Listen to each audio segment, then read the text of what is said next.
Ако им треба заштеда на пари во буџетот, пратениците од владеачката коалиција да си намалат од платите во владата и во собранието, но никако не смеат да го скратат буџетот за заштита на животната средина, велат од првата детска амбасада.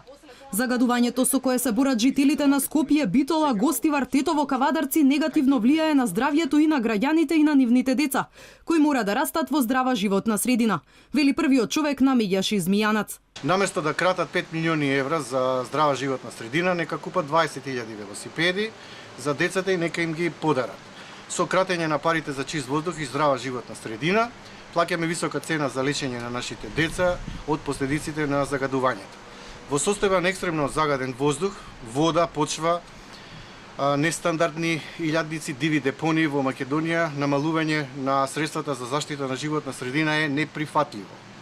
Вакви очекори неодговорени покажува негрижа за здравјето на своите граѓани и иднината на оваа земја од страна на пратениците ако се согласат да ги прифатат овие скртувања.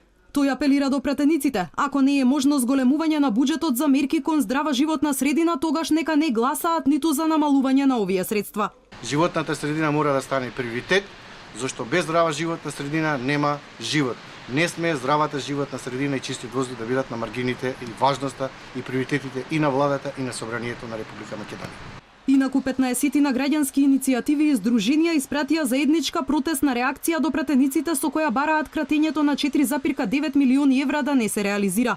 Во предложените измени на буџетот за 2017 година за заштита на животната средина намалени се 25% од предвидените средства.